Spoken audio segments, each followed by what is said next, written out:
नमस्कार, स्वागत है आप सभी का हमारे कार्यक्रम संजीवनी में। आपके साथ मैं हूं सोनाली शर्मा। दर्शकों, आयुर्वेद में तन और मन दोनों को दुरुस्त रखने के लिए कई तरह के उपाय बताए गए हैं। इन्हीं उपायों में से एक है पंचकर्म।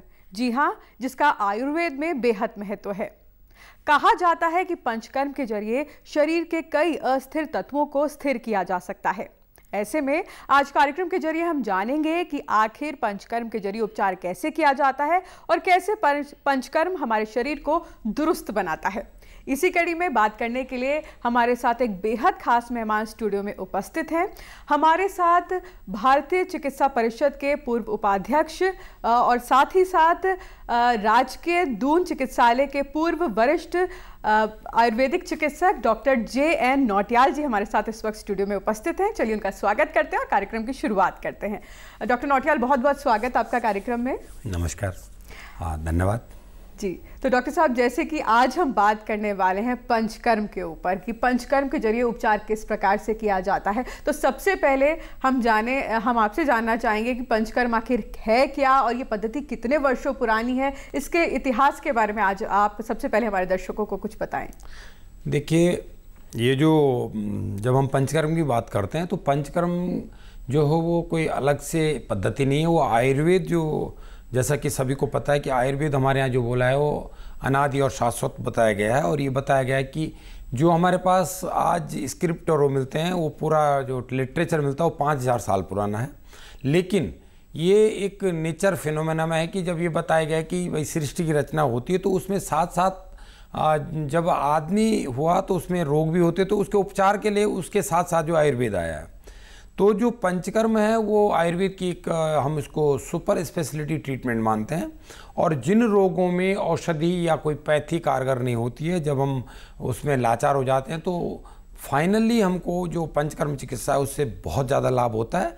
और वो इस टाइप का काम करता है कि जो हमको जिनको हम बोलते हैं कि लाइलाज बीमारी है या ठीक नहीं होने वाली है, उनमें हम जो है पंचकर्म से चिकित्सा कर सकते हैं।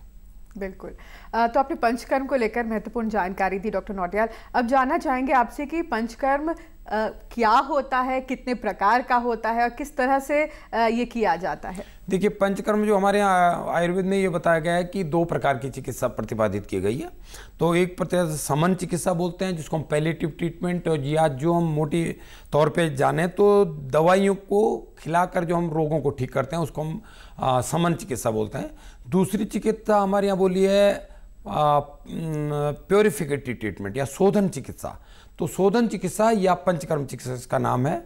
और इसमें हम लोग जो हैं, जो पहले प्रकार का ट्रीटमेंट है उसमें हम उस जो दवाइयाँ हैं उनसे जो हमारे यहाँ जो दोषों के या जो रोगों के कारण हैं उनको हम वहीं पे दवाई देके समन कर देते हैं, ट्रीटमेंट करते हैं। लेकिन जो दूसरी प्रकार की जो चिकित्सा है, जिसको हम जो है शोधन चिकित्सा बोलते हैं या प्योरिफिकेटरी ट्रीटमेंट बोलते हैं, उसमें हम जो दोष हैं, जो कॉज हैं, जो कारण हैं, उनको हम जो है शरीर से बाहर निकाल देते हैं। बेसिकली पूरा जो है जो भी दोष हैं, जो कारण है। और इसलिए ये बोला है कि दोषा कदाचित कुप्यंती जिता लंघन पाचने जिते संशोधने तो न से साम पुनरुद्भवम।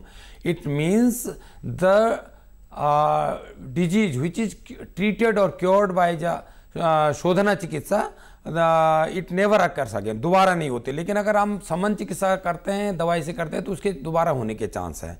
तो ये बेसिकली हम लोग इसको 5 प्रकार के बोलते हैं। 5 थेरेपीज होती हैं, जिसमें बमन है, विरेचन है, नस्य है, बस्ती है और रक्त मोक्षण है। ये अलग अलग प्रकार के रोगों के लिए अलग अलग प्रकार के ट्रीटमेंट है। तो इन्हीं 5 के बारे में भी थोड़ा थोड़ा आप हमारे दर्शकों को बताएं। तो जो हमारे यहाँ 5 प्रकार का बमन बोला है, तो बमन मीन्स जो हमारे यहाँ आयुर्वेद में बेसिकली 3 चीज़ों को मुख्य रूप से बोला है जो दोष हैं, जो रोगों के कारण हैं, वात, पित्त और कफ। तो कफ दोष जितने भी श्वास रोग हैं, जितने भी ये खांसी है, बलगम है, निमोनिया है, टीबी है, जिसमें भी जो है हम लोग जो है कफ बनता है, खांसी है, पुरानी खांसी है, तो उसमें जो हम लोग बेसिकली या बहुत ज़्यादा जो है आपको क्रोनिक जो है कोई न्यूमोनाइटिस है, इस टाइप के हो गई है, तो उसमें हम लोग जो है बमन करवाते हैं। श्वास रोग में विशेष रूप से जिसके की कोई इलाज नहीं है, जो बोलते हैं कि जिनको श्वास रोग एक बार हो गया वो सांस खत्म होने पे जाता है, तो ऐसा नहीं है, वो पंचकर्म से हम लोग को बमन के द्वारा ठीक कर सकते हैं। दूसरा जो है विरेचन है। जितने भी हमारे पेट के रोग हैं, कब्जी है या आपको एसिडिटी है या आपके स्किन डिजीजेस हैं, कील मुहासे फोड़ेपन, जितने भी पैथिक डिसऑर्डर जिनको बोलते हैं, उसमें हम विरेचन या पेट साफ करवाते हैं। तीसरा जो हमारा जो है वो जो ऊर्ध्वजत्रगत रोग, जो कॉलर से एबव जितने भी बीमारियां हैं, वो चाहे वो हमारा जो है एंजाइटी, न्यूरोसिस, साइकोसिस, या जो हम बोलते हैं कि हमको जो है किसी को, कुछ लोगों को जो है जैसे फेरेंजिटिस वगैरह ये सब हो जाता है, तो उसमें हम लोग जो है नस से ट्रीटमेंट करते हैं, नाक से कुछ दवाइयाँ डालते हैं। और जो चौथा ट्रीटमेंट है वो हमारा बस्ती है, उसमें एनिमा हम डाल देते हैं। विशेष रूप से जो है बात रोग हैं, जैसे पैरालिसिस है या और भी जो न्यूरोलॉजिकल डिसऑर्डर हैं, तो उसमें हम लोग जो हैं जितने भी न्यूरो प्रॉब्लम्स हैं उनको बात रोगों में लेते हैं, तो उसमें हम लोग बस्ती का ट्रीटमेंट देते हैं। और लास्ट जो है रक्त मोक्षण, जब कोई बीमारी किसी चीज़ से भी, किसी पंचकर्म में भी जब कुछ चीज़ों से ठीक नहीं होते तो रक्त मोक्षण करते हैं, तो शरीर से हम लोग जो अशुद्ध रक्त है उसको हम जो है शरीर से निकालते हैं, उसको ब्लड लेटिंग या रक्त मोक्षण कहते हैं। बिल्कुल। तो डॉक्टर साहब, आपने 5 अलग अलग प्रकार के पंचकर्म बताए। आज के समय में जब इतना लाइफ स्टाइल हमारा बिगड़ चुका है और कई जो बीमारियां हैं वो लाइफस्टाइल डिसऑर्डर ही उन्हें कहा जाता है, तो ऐसे में क्या लाइफस्टाइल डिसऑर्डर्स को भी पंचकर्म के जरिए ठीक किया जा सकता है, और उनके लिए कौन सा वाला पंचकर्म का इस्तेमाल किया जाता है? डेफिनेटली जो आज की जो लाइफ मॉडर्न रेट रेस या हमारी जो लाइफ स्टाइल है बहुत बिगड़ चुकी है। स्पेशली जो कॉरपोरेट सेक्टर में हमारे बच्चे हैं वो जो हैं एक टाइप से स्टैचू बन गए हैं, उनकी लाइफ स्टाइल बहुत ज़्यादा ख़राब है। मैं तो 32 सालों से इस फील्ड में काम कर रहा हूँ और मेरे पास कॉरपोरेट सेक्टर के बहुत लोग ट्रीटमेंट के लिए आते हैं, तो मैं उनको ये कहता हूँ कि आप लोग बंधुआ मजदूर बन गए हैं। आपका डे बाय डे पैकेज बढ़ेगा और जितने आपके पैकेज बढ़ते चले जाएंगे उतनी आपकी बीमारियां बढ़ती चली जाएंगी, क्योंकि न तो वो टाइम से सोते हैं, न वो टाइम से खाते हैं, न टाइम से कुछ टहलते हैं, आउटडोर तो वो देखते नहीं हैं। उनको जो है आजकल जो सबसे बड़ी बीमारी उसमें आ रही है कंप्यूटर विजन सिंड्रोम, बहुत आगे है। और उसके अलावा जो लैपटॉप जो मेनली हम लोग यूज़ करते हैं, लेट के लोग यूज़ करते हैं, बेसिकली उसको टेबल पे यूज़ करना चाहिए। उसका टेम्परेचर बहुत होता है, तो जो हमारे जो है स्पर्म काउंट बहुत घट रही हैं, बच्चों में इनफर्टिलिटी, सेक्सुअल डिसऑर्डर्स बहुत ज़्यादा हो रहे हैं। और इसके अलावा जो है जो जॉइंट्स पेन है जैसे, वो बहुत ज़्यादा हो रहे हैं। It is not effective on the life style diseases, इसलिए सारी दुनिया जो है आयुर्वेद और पंचकर्म की ओर देख रही है। और इसमें जो बहुत ज़्यादा इफेक्टिव ट्रीटमेंट होता है, स्पेशली हम जो हम लोग पंचकर्म में जो है स्नेहन करते हैं, ओलिशन करते हैं, स्टीमिंग करते हैं। इसके अलावा शिरोधारा जो बहुत ज़्यादा इफेक्टिव है, जितने भी हमारी जो है मानस रोग हैं, एंजाइटी, न्यूरोसिस, साइकोसिस, डिप्रेशन, जो सबसे ज़्यादा जिससे लोग परेशान हैं, तो बहुत ज़्यादा इफेक्टिव ट्रीटमेंट है। लेकिन अभी भी लोग उतने अवेयर नहीं जितना होना चाहिए, और उसका एक ही कारण है कि लोगों के पास थोड़ा टाइम कम होता है, क्योंकि इसमें थोड़ा सा टाइम लगता है। लेकिन अगर आप एक बार पंचकर्म करते हैं तो पंचकर्म से आप इन बीमारियों से पूर्णतः निजात पा सकते हैं। बिल्कुल। आपने डॉक्टर साहब अभी स्टीमिंग की बात करी, शिरोधारा की बात करी।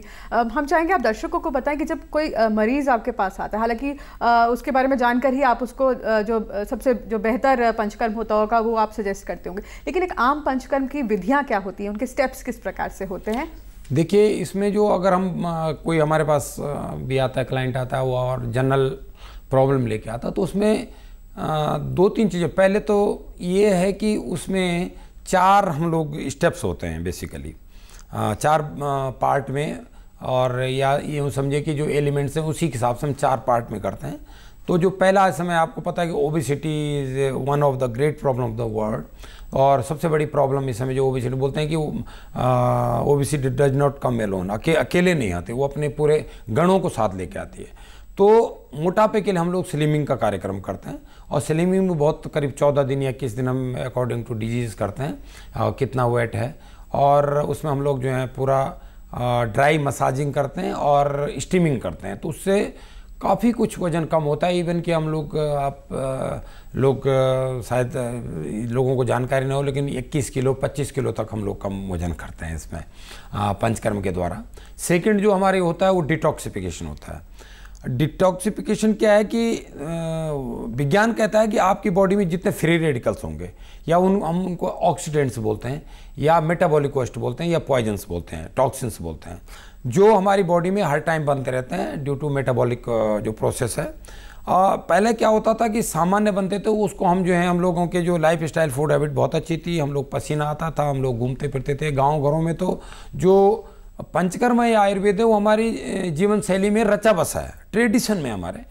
अगर आप लोगों ने देखा हो, और हमारे टाइम तो बहुत अच्छा, तो गांव घरों में होते हैं तो जैसे शनिवार को इतवार को जब भी छुट्टी मिली तो आप जो हैं अपने उसमें पूरा ऑयल मसाज करते हैं, फिर थोड़ा धूप में लेटते हैं, उसके बाद जो है थोड़ा पसीना आता है, फिर नहाते धोते हैं। या घर में जो है बहू जो है सास के पैर में, बुजुर्ग हैं तो तेल लगाते हैं, बेटा पिताजी के उसमें मसाज करता है, तो उससे जो है ये भी एक पंचकर्म की प्रोसेस है, वो हमारे ट्रेडिशन में आ गई है। लेकिन आजकल क्योंकि मॉडर्न लाइफ स्टाइल हो गई, सब लोग जो हैं फैमिली थोड़ा न्यूक्लियर हो गई, ये हो गया, तो सारा ये हो गया कि टाइम नहीं है, इसलिए जो डिटॉक्सिफिकेशन वो नहीं हो पा रहा है, और ये टॉक्सिन लेवल, ऑक्सीडेंट के जो लेवल है हमारी बॉडी में बढ़ रहे हैं, और उससे हम जो है कैंसर है, हमारी ऑटो इम्यून डिजीज है, जिनका कोई इलाज एलोपैथी में या किसी साइंस में बिल्कुल नहीं है, तो वो बहुत ज़्यादा हो रहे हैं।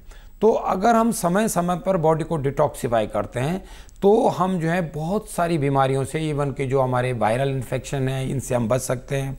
अगर बॉडी डिटॉक्सिफाई होती है, हमारी बॉडी की इम्यूनिटी बढ़ती है। आपने देखा कोरोना काल में जिनकी बॉडी की इम्यूनिटी अच्छी थी उनको जो है वो कोविड उनके परिवार में, घर में, हॉस्पिटल में गए, उनको नहीं हुआ, और कुछ लोग थे जो बहुत दूर भी थे, उनको इन्फेक्शन हो गया। तो दूसरा जो पार्ट होता है वो डिटॉक्सिफिकेशन होता है, उसको हम विरेचन या बमन बोलते हैं। थर्ड जो पार्ट होता है उसमें हम लोग जो हैं ट्रीटमेंट पार्ट होता है। अगर पर्टिकुलर स्पेशली हम लोग जो काम कर रहे हैं आजकल, मेरा जो एमडी और पीएचडी के जो थीसिस है वो बेसिकली हम जो पीआईवीडी, प्रोलैप्स इंटरवर्टिब्रल डिस्क, जिसको स्लिप डिस्क हम बोलते हैं, और बहुत कॉमन है। पहले हम देखते थे 40-42, अपने उसमें मैंने देखा कि 40-42 साल में, दून में मैंने देखा 40-42 साल में होता था, लेकिन आज 18 साल 16 साल के बच्चों को स्लिप डिस्क हो रहा है।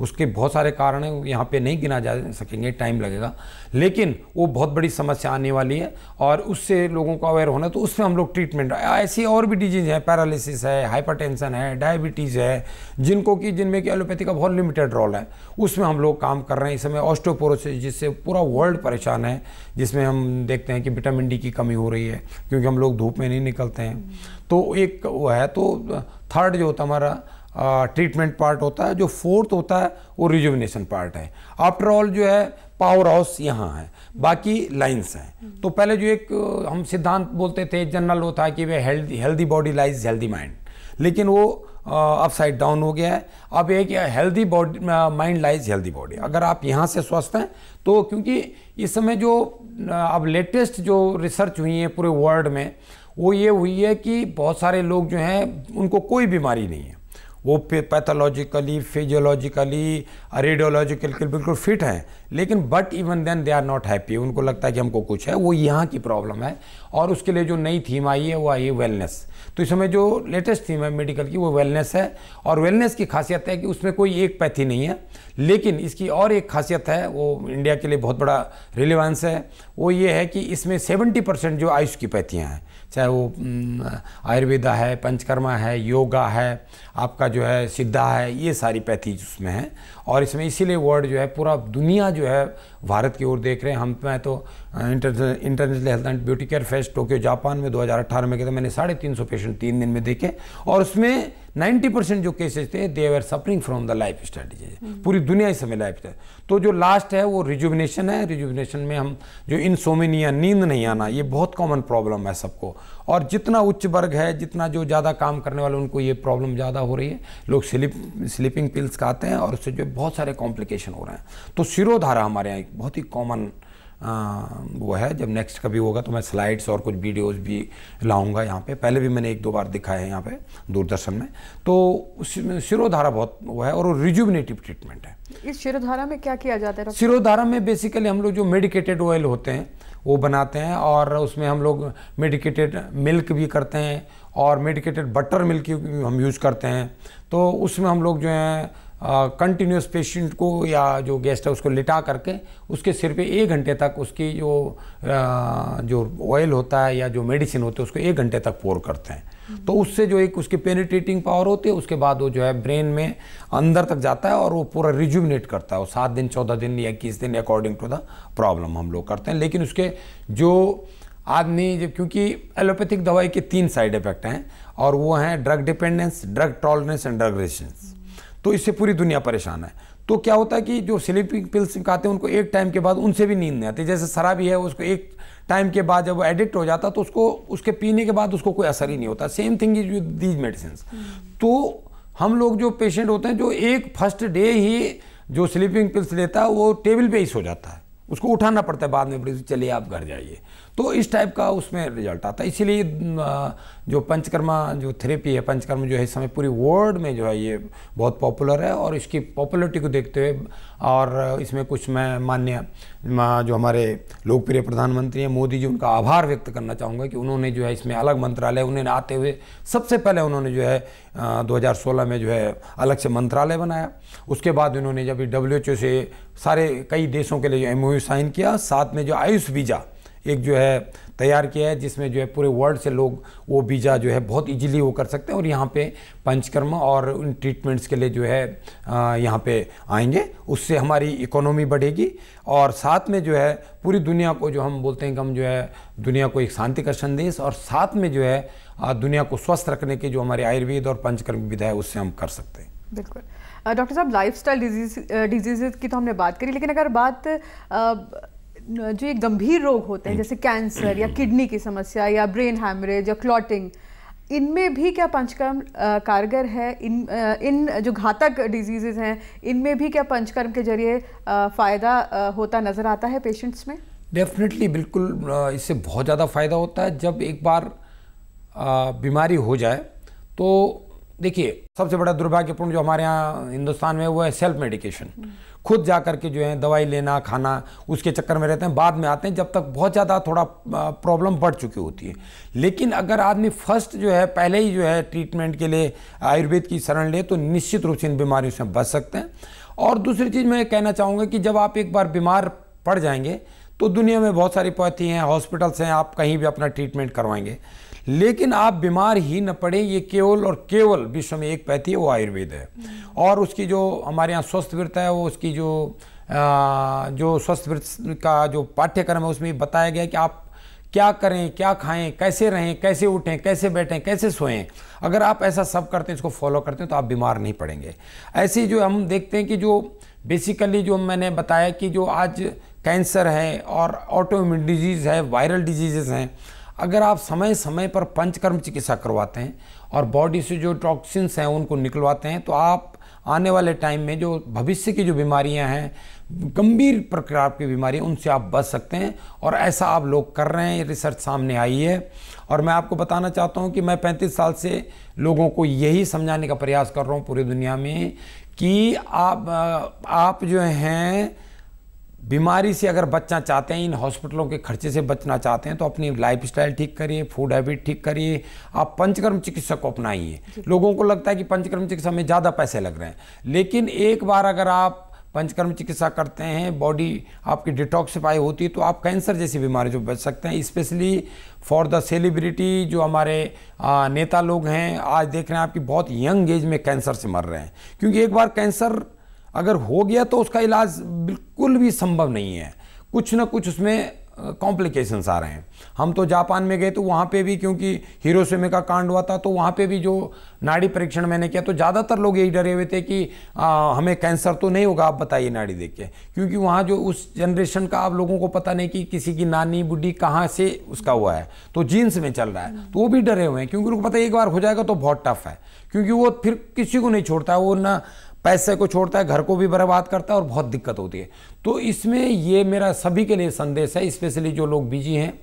मैं तो जितने आज तक यहाँ पे मुख्यमंत्री रहे सबका फिजिशियन हूँ, अभी माननीय मुख्यमंत्री जी का फिजिशियन, गवर्नर जितने रहे उनका फिजिशियन रहा हूँ, तो मैं इन लोगों को यही समझाने का प्रयास करता हूँ कि आप लोग टाइम टू टाइम पंचकर्म चिकित्सा करवाइए और उससे जो है आप जो है ऐसी गंभीर बीमारियों से बच सकते हैं। अगर आपको थोड़ा सा समय लगेगा, जरूर निकालना पड़ेगा, थोड़ा टाइम लगता है क्योंकि तुरंत वाला सिस्टम नहीं है। बिल्कुल। हाँ, डिटॉक्सिफाई करना है तो थोड़ा टाइम लेता है, लेकिन उसके जो रिजल्ट्स हैं वो बहुत अच्छे हैं। बिल्कुल। इसी से जुड़ा मेरा सवाल है डॉक्टर साहब, बीमार होने पर तो इस चिकित्सा की ओर हम बढ़ते हैं, लेकिन स्वस्थ रहते हुए भी क्या पंचकर्म किया जा सकता है, करवाया जा सकता है, और उसके लाभ किस प्रकार देखने को मिलते हैं? डेफिनेटली, ये आपका बहुत अच्छा क्वेश्चन है। तो अब मैं आपको बताना चाहता हूँ कि हमारे जो आयुर्वेद का उद्देश्य बताया गया है, अगर आप उसको देखेंगे तो जो पहला शब्द यही लिखा है कि स्वस्थ से स्वास्थ्य रक्षणम आतुरस्य विकार प्रशमन। प्रिवेंशन हमारे यहाँ पहले बोला है कि जो हेल्दी है, जो स्वस्थ आदमी है, उसको कैसे हम स्वस्थ रख सकें, ये पहली चीज़ है। बेसिकली आदमी बीमार नहीं होता है, बेसिकली आदमी बिल्कुल बीमार नहीं होता, लेकिन बहुत सारी जो क्लाइमेटिक फैक्टर्स हैं, इन्फेक्शन से, उसके कारण आदमी बीमार पड़ता है। तो हमारे ये बोला गया है कि अगर हम ऐसा प्रयास करें कि हम स्वस्थ व्यक्ति को स्वस्थ रखने का प्रयास करें, तो उसमें आयुर्वेद नंबर 1 कारगर है। लेकिन आयुर्वेद में ये शब्द है कि जो स्वस्थ है उसमें भी आपका रोजगार चलेगा। उसके लिए जो है हम टाइम टू टाइम, देखिए पहले क्या होता था, जो इस समय WHO भी बहुत चिंतित है और वो बोल रहा है कि भाई जो फैमिली फिजिशियन का जो सिद्धांत था वो बहुत अच्छा था, क्योंकि फैमिली फिजिशियन क्या करते थे, आपको टाइम टू टाइम अवेयर करते थे, ये मत खाओ। आजकल माँ बाप की बात बच्चे बिल्कुल नहीं मानते हैं, तो अगर फैमिली फिजिशियन बोलता तो वो मानते थे बात कि नहीं ये मत खाइए, नुकसान करेगा, आपकी हेरिडिटी में ये बीमारी है, तो आप जो है आपको इससे जो है बचना चाहिए। तो लेकिन आज फैमिली फिजिशियन नहीं, तो आज WHO बोला कि फैमिली फिजिशियन वाला सिस्टम बढ़ाना चाहिए।